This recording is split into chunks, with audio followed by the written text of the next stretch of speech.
Last week, we talked about invisible darts on bodice patterns. Now, if you happen to miss that video tutorial, take a moment to go back and watch. I think you'll find it an interesting perspective on the fitting elements that many sewing patterns contain. Now, this week, I'm expanding on the topic to share the invisible dart locations you'll find on pant patterns. I'm Alexandra Morgan from In-House Patterns and In-House Pattern Studio. I teach experienced sewers and budding pattern makers how to make and adjust patterns for fit and style. Now today, I'm going to share some of the most common invisible dart locations on pants and show you how you can discover their location on any pant pattern. Okay, so here we have some pant pattern pieces. Now, if you followed my advice from my last video on invisible darts, by all means, you will have a download of this particular little scaled block pattern. Now, if you don't have it, by all means, I'll leave a link somewhere on this page that will help you get that so you can sort of see what's happening here.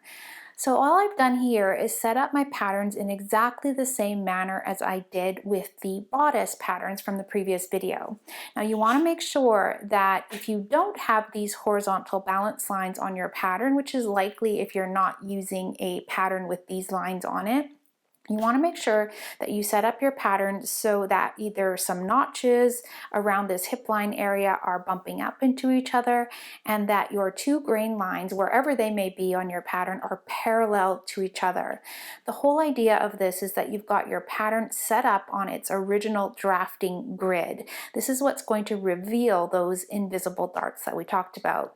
So let's just first focus on these two pattern pieces which represent the front and the back of the pant pattern. You're going to quickly see that in this particular example there is one visible dart, and it's the back dart that addresses the hip shaping that you need and the transition between the back waist and the back hip. Now you may have a pattern that has a front dart as well that is visible. This particular example does not have that. For the invisible darts on the pant, you can clearly see that there is one existing at the side seam between the waist and the hip line level. This is the shaping that you have at the side seam of your body. Now, if your side seam shaping is different than the pattern, it's likely that you may need to alter that particular area of the pattern. There is a dart below the hip line at the side seam. This is what we call the out seam. And it actually is located right here in between these two pieces here. You're going to notice that this side of the pant pattern and this seam line aren't always going to be matching because it depends on how much width there is at the across the back buttocks area in order to create that.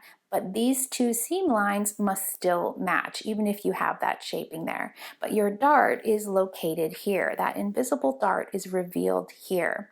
Now there is another one on the pant, which is why I've set up the back pattern piece again near the front, because you also have an inseam dart as well. You can see this is the void or the volume of the dart, and it comes together in a seam.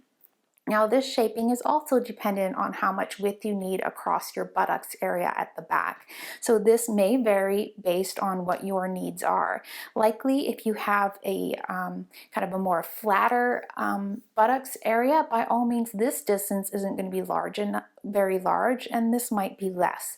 So it really is dependent on what happens with your fitting. But if you start analyzing your patterns this way, it kind of gives you some idea about when you first see a pattern, what it should look like. If you've already gone through the process of fitting a pant, you can actually analyze any new pant patterns that you might come across by looking at it in this very different way. Now there are two other invisible darts on the pant pattern that you may not have considered, so let me point them out to you. So I'm going to bring in the opposite side of the pant pattern, and what I'm going to do is lay it up so that the grid lines or the grain line are parallel to each other. So you can see this is just the reverse of the front. I've just flipped that pattern piece to get the two sides of the front. And what I'm going to do is I'm going to hook it up next to that hip line and make sure that the two hip lines are aligned, and I've got my two grain lines, wherever they may be on the front pattern pieces, are parallel to each other.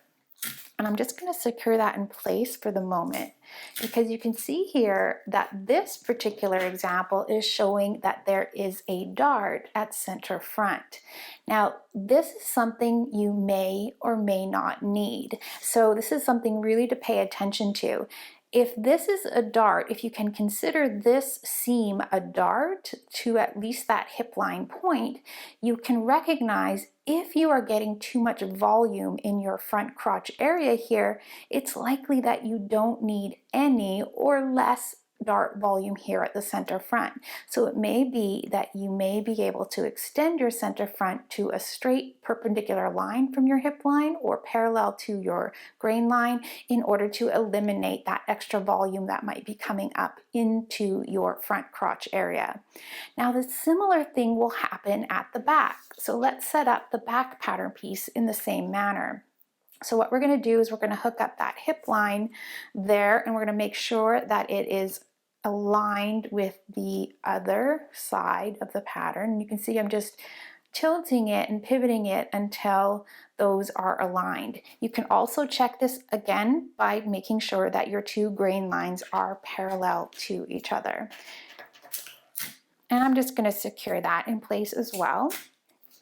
And you're going to see here at the center back of the pant, you also have a dart. Now, the severity or the size of this dart that's hidden inside the seam is really going to once again depend on your relationship between your back waist and your full hip line. The more circumference or the more measurement that you need across the back from side seam to side seam, and the less you need at the waist means that you'll have more dart volume here. So it's something definitely for you to consider and take a look at, and I hope that this has sort of enlightened you to some other ways that you can look at aligning the pattern to your personal body shape and your personal body measurements. When you consider shaping in the seams as darts, you can use the information to help you understand how to adjust your patterns to fit you. Now, I invite you to take a closer look at your sewing patterns before you sew to discover all the hidden fit opportunities that it may contain. I'll chat with you soon. Bye for now.